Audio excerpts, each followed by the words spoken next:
12 साल की उम्र से राम मंदिर आंदोलन का वो हिस्सा रही। जब विवादित ढांचा गिराया गया तब वो वहां पर मौजूद थीं। इसके अलावा जिन 32 लोगों को विवादित ढांचा गिराए जाने का आरोपी बनाया गया उनमें भी वो मौजूद। हालांकि 2020 विशेष सीबीआई अदालत ने उनको बरी कर दिया, लेकिन वो इसको गर्व का विषय मानती हैं। भारतीय जनता पार्टी की सीनियर लीडर, फायर ब्रांड नेता उमा भारती इस वक्त न्यूज 18 इंडिया पर लाइव हैं। उमा जी, जय श्री राम, नमस्कार। मैं अमन चोपड़ा बात कर रहा हूं। जय श्री राम। उमा जी नमस्कार जी। नमस्कार जी। उमा जी, सवाल कुछ नहीं, आज आपकी भावनाएं पूरा देश सुनना चाहेगा, जानना चाहेगा। हम सब तो उत्साहित हैं ही, सालों के तप तपस्या बलिदान का नतीजा 22 जनवरी। आपके मन में क्या भावनाएं हैं 22 जनवरी को लेकर, रामलला की प्राण प्रतिष्ठा को लेकर? उमा जी, जब 22 जनवरी नजर के सामने आता है कि उस समय पे रामलला के भव्य मंदिर का उद्घाटन होगा, रामलला की प्राण प्रतिष्ठा होगी, तो पूरे 500 साल का जो इतिहास रहा है बलिदानों का, वो आंखों के सामने आता है और लगता है कि सब कुछ सार्थक हो गया। बाबर आया, बाबर ने अपने सेनापति को मंदिर तोड़ने के लिए भेजा। उसने मंदिर तोड़ा तो सबसे पहले हनुमानगढ़ी के और वैष्णव साधुओं का मुकाबला हुआ। उनने अपने बलिदान दिए, फिर निरंतर बलिदानों की परंपरा चली। अकबर के समय पे थोड़ा सा एक समझौता हुआ कि एक चबूतरे पर राम भजन का लोगों को मौका दिया गया। फिर औरंगजेब के समय पे वो ख़त्म कर दिया गया। फिर एक बार फिर समय आया बाजिद अली शाह के समय पे, जब फिर एक चबूतरे पे राम भजन का मौका मिला। फिर अंग्रेजों ने लड़ाई करवा दी, उतना भी नहीं हो पाया। और फिर अंत में 1949 को रामलला वहाँ प्रकट हो गए, जिसमें गोरखपुर के महंत दिग्विजय नाथ जी का एक बहुत बड़ी भूमिका रही। उसके बाद अशोक जी सिंघल ने उसको आगे बढ़ाया और हम सब लोगों को उसमें आहूत किया, और हम सब अशोक जी सिंघल जी के नेतृत्व में, और इधर भाजपा में अडवाणी जी ने रथ यात्रा का प्रारंभ किया। उसके आर्किटेक्ट मोदी जी बने। फिर 2 कार सेवाएं हुई बहुत महत्वपूर्ण। एक हुई थी 31 अक्टूबर 1990 की, और दूसरी हुई 2 नवंबर 1990 की, और तीसरी जो हुई वो 6 दिसंबर 1992 की हुई। तब से फिर रामलला वहाँ रह गए, ढांचा वहाँ नहीं रह गया। फिर निरंतर समझौते सुलह के प्रयास हुए, कोर्ट में भी मामला चला, और अंत में ये फैसला 2010 में आ गया कि बीच की जगह रामलला की है। फिर उसके बाद बात आई कि मालिकाना हक किसका है, और उस पर माननीय सुप्रीम कोर्ट का फैसला आ गया। फैसले से लेके अभी तक के जो क्षण हैं, उसमें हमारे गृह मंत्री अमित शाह जी, हमारे उत्तर प्रदेश के मुख्यमंत्री योगी जी, और हमारे वर्तमान प्रधानमंत्री जो विश्व के सबसे लोकप्रिय प्रधानमंत्रियों में से एक है मोदी जी, इन सब ने जैसा वातावरण बनाया, और जो हिंदू और मुसलमानों ने जो वातावरण बनाया कि उनने शांति से पूरी बात को सुना। क्योंकि मुसलमानों के मन में जो भय था, कि जो भय बिठाया था कांग्रेस ने और समाजवादियों ने और वामपंथियों ने, कि ये ढांचा गिर जाएगा तो तुम्हारी सारी मस्जिदें गिरा दी जाएंगी हिंदुस्तान की। लेकिन पूरे आंदोलन में जब से चला है 1949 से, और मैं तो 1973 से 12 साल की उम्र से रामचंद्र दास परमहंस जी मुझे उस स्पॉट को दिखाने के लिए ले गए थे जो अब नहीं रहे हैं, और उन्होंने वो पूरा मुकदमा लड़ा था। अंसारी साहब एक तरफ होते थे और परमहंस जी दूसरी तरफ होते थे। तो तब से ही कभी ऐसा हुआ ही नहीं कि किसी मस्जिद पर एक पत्थर भी मारा गया हो, किसी मुसलमान पर हमला हुआ हो, कार सेवक लौटते हुए, आते हुए, जाते हुए खुद हिंसा के शिकार हुए, हत्याओं के शिकार हुए, गोलियों के बौछार के शिकार हुए, लाठीचार्ज के शिकार हुए, लेकिन खुद अपनी तरफ से हाथ नहीं उठाया, कभी कंकड़ भी नहीं मारा। अच्छा उमा जी, अभी आपने एक तारीख का जिक्र किया, 31 अक्टूबर 1990। अगर मैं गलत नहीं हूं, आप मुझे करेक्ट करिएगा, 31 अक्टूबर 1990 को ही बांदा की जेल से आप भागकर अयोध्या पहुंची थी। जब आपको बांदा के अस्थायी जेल में रखा गया था, वो तस्वीर मुझे याद है, जब सर मुंडवाया था आपने, हुलिया बदला था, पुलिस को चकमा देकर, वो 31 अक्टूबर ही था उमा जी? 31 अक्टूबर को जब अयोध्या में कार सेवा हुई और वासुदेव अग्रवाल जी को मार के गिरा दिया गया, ऊपर ढांचे पे थे, उनको वार्निंग भी नहीं दी गई, उनके पांव में गोली नहीं मारी गई, उनका सिर उड़ा दिया गया फायरिंग से, और कई कार सेवक घायल हुए, और अशोक सिंघल जी भी घायल हो गए नेतृत्व करते हुए। उस समय पर जब ये सब, क्योंकि उन दिनों तो आप लोग तो थे नहीं ना कि हमें अपनी बात कहने का मौका मिलता, उस समय तो मीडिया पूरा सरकारी था, टेलीविजन का एक दूरदर्शन, तो उसमें ये खबर लगी कि अशोक जी घायल हो गए, तो मैं बहुत व्याकुल हुई और एक रेस्ट हाउस को जेल की कैटेगरी दी गई थी, उसके अंदर हम लोग थे, 5-6 सांसद और थे। मेरा मन बहुत, हाँ जी हाँ, बांदा में, और करीब 50,000 कार सेवक सब जगह पर भर्ती थे, अलग अलग जगहों पर जमा किए कर। उनने अपनी मर्यादापूर्ण तरीके से गिरफ्तारियां दे रखी थी, नहीं तो भागने के तो पूरे अवसर थे उनको। लेकिन मेरा तो मन बहुत खराब हुआ और मैंने रात में ही बाथरूम के पीछे के दरवाजे से एक बजरंग दल के जिला अध्यक्ष को, राजकुमार शिवहरे को बोल करके मैंने बुलवाया सिर मुड़ाने वाले को, और उसने मेरा सिर मोड़ा। तो मैं थी तो उस समय 30 साल की, लेकिन मैं लगने लगी 14-15 साल की, क्योंकि लड़की थी ना, तो नाजुक चेहरा था, तो इसलिए वो लड़के जैसी लगने, लड़का 14-15 साल का लगने लगी मैं। और बढ़िया पजामा कुर्ता पहन के उसके छोटे भाई का, और मैं उसके साथ मारुति बेन में बैठी, मेरे बड़े भाई बाहर थे, वो बैठे, और हम रात भर चल के अयोध्या सुबह पहुंच गए। फिर 2 नवंबर के जत्थे का मुझे उसके आगे रहने को कहा, जिसमें करीब 9,000 कार सेवक थे, और एक जत्था हमसे थोड़ा अलग हो गया उत्साही नौजवानों का, उनने शॉर्टकट पकड़ा कि हम जल्दी रामलला पहुंचेंगे। बस उन नौजवानों को राम कुमार कोठारी और शरद कुमार कोठारी का एक साथ बलिदान हुआ। वो कहानी, राजकुमार शिवहरे आपको गाड़ी में पीछे वाली सीट पर बिठाकर, कंबल ओढ़कर आपने सिर मुंडवा लिया था, हुलिया बदल लिया था। 30 अक्टूबर को कार सेवकों पर गोलियां चलवाई गई थी मुलायम सरकार के दौरान। 31 अक्टूबर को आप अयोध्या जाना चाह रही थी, मन में डर नहीं था किसी चीज का? वो कहानी आप याद बता पाएंगे, क्या हुआ था रात को? डर कैसे लगेगा? मेरी सगी मौसेरी बहन का एक लड़का आर्मी में कर्नल था, तो जब कारगिल पर सैनिक जा रहे थे तो वो उस जगह पर था जहां के लोग कारगिल नहीं भेजे जा रहे थे, तो मुझे खुद मिलने आया था कि मेरा ट्रांसफर वहां करवा दो जहां के सैनिक कारगिल भेजे जा रहे, जहां के अधिकारी।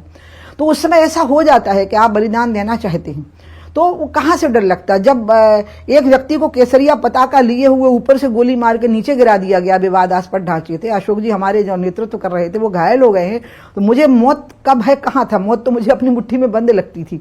और कंबल ओढ़ा इसलिए क्योंकि जेल से निकलते समय राजकुमार से पूछताछ होनी थी, मतलब कंपाउंड वॉल से बाउंड्री उसकी, रेस्ट हाउस की।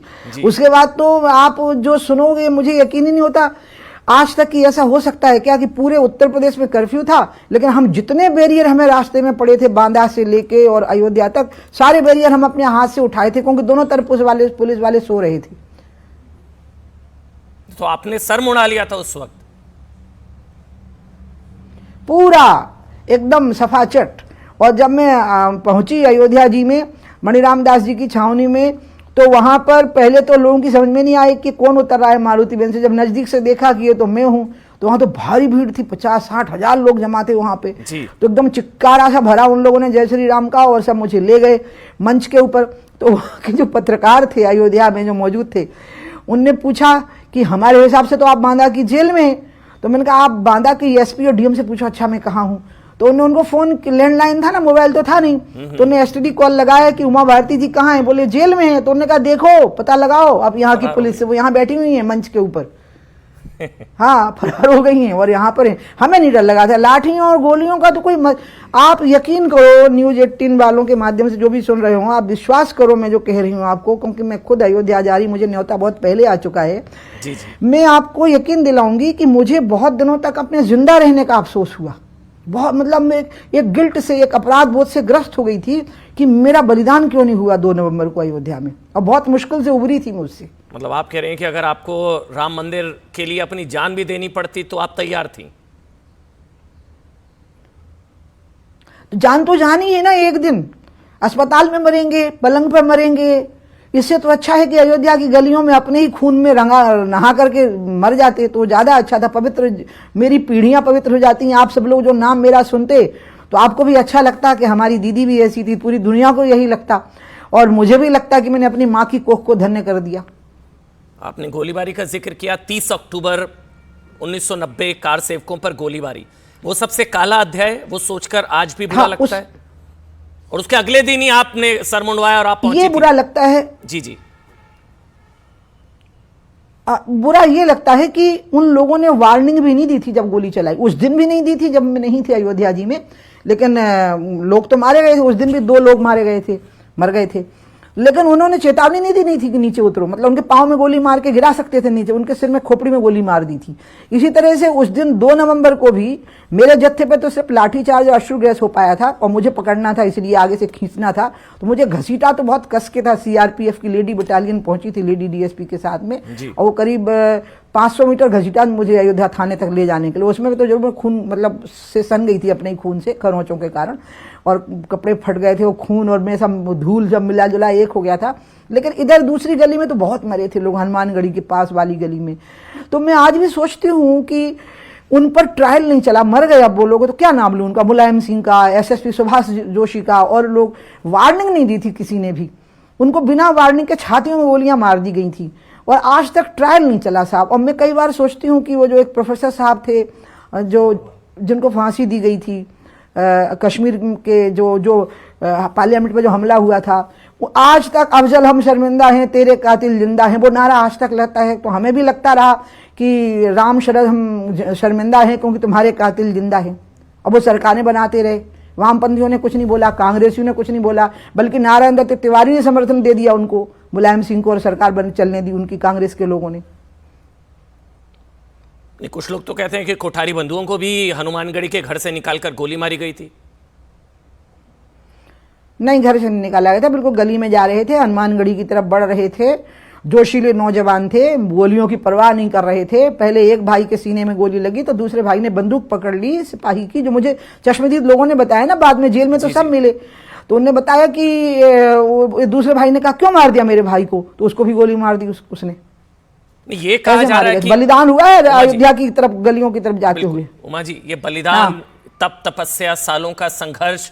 लेकिन मेरा एक सवाल है, बार बार ये कहा जाता है, अभी स्वामी प्रसाद मौर्य एक नेता है समाजवादी पार्टी के, संभवतः अगर आप जानती हो उनको, उन्होंने कहा कि वो तो कर्तव्य था सरकार का गोलियां चलाना, क्योंकि वो लोग अराजकता फैला रहे थे, वो लोग सांप्रदायिक लोग थे, अराजकता फैला रहे थे, लॉ एंड ऑर्डर की वजह से गोलियां चलवाना सरकार का संवैधानिक कर्तव्य था। समाजवादी पार्टी के नेता स्वामी प्रसाद मौर्य। मुलायम जी भी कह चुके हैं कि मुझे और मरवाना पड़ता मैं और भी मरवाता, लॉ एंड ऑर्डर मेंटेन कर रखने के लिए। उमा जी, ये इसलिए बोल पा रहे क्योंकि हिंदू हैं, क्योंकि हिंदू को कुछ भी बोल देने का एक स्वतंत्रता है जो भारत ने दी हुई है, और मुसलमान को भी। ऐसी बातें पाकिस्तान में बोल के देखें किसी मुसलमान को मार के, फिर मौर्य जी का पता नहीं लगेगा कहाँ गायब हो गए हैं। पूरी भीड़ हमला बोल के एक अंग को गायब कर देगी। भारत में हम ऐसी बातें इसलिए सुनते हैं क्योंकि हम धर्मनिरपेक्ष हैं, और धर्मनिरपेक्षता का अर्थ हमने एक ही निकाल रखा, खास करके ये समाजवादी पार्टी, मतलब पूरे समाजवादी पार्टी की विचारधारा के लोग और वामपंथी और कांग्रेसियों ने निकाल रखा है कि हिंदुओं को मारना और अल्पसंख्यकों को प्रसन्न करना, यही धर्मनिरपेक्षता। उसी का ये परिणाम है कि ऐसा ही बोल रहे हैं। ये ऐसा इसलिए बोल पा रहे हैं क्योंकि ये हिंदू हैं और ये हिंदुस्तान में है। ये पाकिस्तान में होते तो इनको तब समझ में आता, फिर मिलते ही नहीं ना, बोलने लायक नहीं बचते। फिर ऐसे लोगों को निमंत्रण जाना चाहिए था क्या? क्योंकि अखिलेश यादव ने ठुकरा दिया निमंत्रण, सोनिया जी ने ठुकरा दिया निमंत्रण, खड़गे जी ने ठुकरा दिया निमंत्रण, सारे नेताओं ने निमंत्रण ठुकरा दिया। क्या डर क्या है इनको वहां जाने से? अयोध्या को दूर से ही राम राम क्यों कर रहे हैं सारे नेता? क्या डर, क्या भय है उमा जी? अब ये जो डर रहे हैं ये तो इनको आपको इनका इंटरव्यू करना पड़ेगा। मैं तो इनका एनालिसिस कर सकती हूँ कि इनको हिंदुओं से डर नहीं लगता, क्योंकि हिंदू जाति में बटा हुआ है और मुसलमानों का वोट थोक मिलता है। तो इनको ये लग रहा है कि हिंदुओं का वोट तो हम जातिगत आधारों पर ले ही लेते हैं, लेकिन मुस्लिम समुदाय अगर नाराज हो गया तो बहुत नुकसान होगा। जिस दिन हिंदुओं ने भी अपने देश की एकता के नाम पर एकजुट होकर वोट देना शुरू कर दिया ना, तो वो राम विमुख असहाल तुम्हारा कि रहे न कुल रोबनहारा, जो कहा गया ना, जब रावण की लाश पर रोते हुए मंदोदरी कह रही है कि राम से विमुख होने के कारण ही तुम्हारा हाल ये हुआ कि तुम्हारे कुल में कोई रोने वाला नहीं बचा। जब ये हो जाएगा ना, तब समझ में आना है, जब सारा भारत, उसमें हिंदू और मुसलमान मिल करके एकजुट हो जाएंगे। क्योंकि मुसलमानों को भी समझ में आ गया कि हमारा तो बाल भी माँ का नहीं हुआ, हम फालतू में डर रहे थे। तो एक्चुअली मंदिर का निर्माण तो मुसलमानों के लिए बड़ा रिलीफ है, क्योंकि वो बहुत बड़े भय में जिए हैं वो लोग। उनके अंदर पूरे समय भय पैदा किया गया, तुम पे खतरा रहेगा, तुम पे खतरा रहेगा, तुम पे खतरा रहेगा। वो नहीं हुआ। तो इसलिए ये तो लोग ही हैं जो, अच्छा ये जो बात है निमंत्रण ठुकरा दिया, आप प्लीज ठुकरा देने शब्द का प्रयोग मत करिए। देखिए फिर तो रावण के दरबार में भी हनुमान जी गए, अंगद गए, कितने लोग गए हैं, और उनको कहा है कि शांति से आओ, समझौता कर लो, मिलो राम को आकर के। फिर अंत में जाकर के हुआ कि वो उनका कुल ही नाश हो गया। फिर एक आखिरी दो सवाल छोटे छोटे, आपको लगता है इनको प्रायश्चित के तौर पर या पश्चाताप के तौर पर वहां जाना चाहिए था? एक छोटा सा सवाल उमा जी, कि जो भूल हुई वो प्रभु राम सबके हैं, माफ कर देते। ये भूल तो नेहरू जी के समय से हुई। जो ताला लगा था राम जन्मभूमि पर, वो ताला नेहरू जी की वजह से लगा था। जब वो प्रधानमंत्री थे और रामलला प्रकट हुए थे 1949 में, उस समय पे ये जो निर्णय हुआ था सरकार की तरफ से कि वहाँ ताला लगा दो तो मुसलमान खुश रहेंगे और पूजा करने के लिए बस पंडित भर को जाने दो तो हिंदू खुश रहेंगे। अब इनकी समझ में नहीं आ रहा, ये कंफ्यूज हो गए हैं और इस कंफ्यूजन से निकलने के लिए इनने ये तरीका निकाला है कि बता दो कि हम अयोध्या नहीं जाएंगे, बस इससे लोग बहुत खुश हो जाएंगे। अब जो खुश होंगे वो लोग इनको वोट देंगे भी कि नहीं या क्या होगा, ये तो उनको, मैंने आपको पहले कहा ना कि बाद में पता लगेगा। ये भारत है, ये बहुत क्षमाशील और उदारशील देश है, लेकिन सही मौका आने पर लंका जल जाती है और रावण की मुंडियां कट जाती हैं और कुल में कोई रोने के लिए बचता नहीं है। अच्छा, जोर से बोलो, जन्मभूमि का ताला खोलो। ऐसे कई सारे नारे, जाते जाते उमा जी कोई एक नारा आपके दिल के करीब, कोई आप बताना चाहे, कोई एक नारा? मुझे तो ये याद आया अभी अभी, जोर से बोलो, जन्मभूमि का ताला खोलो। नहीं, ये आंदोलन में आंदोलनकारी नारा लगाते थे भैया। मैं नारा लगाना, नेताओं का नारा लगाना, ये मेरी आदत नहीं रही। मैं तो जय श्री राम बोलती थी और बजरंग बली की जय बोलती थी, और ये बहुत दिनों तक चला। जब तक कि मैं मंत्री बन गई तब तक चला है। मैं मिनिस्टर हो गई थी अटल जी के साथ, तभी मैं जय श्री राम बोलती थी, तो इसलिए यही बोलती, इसके अलावा नहीं बोलती हूँ। जय श्री राम उमा जी, बहुत बहुत धन्यवाद, बहुत बहुत धन्यवाद, आपने समय निकाला। जय श्री राम। जय श्री राम, जय श्री राम, जय श्री राम। छोटा सा ब्रेक ले रहे हैं।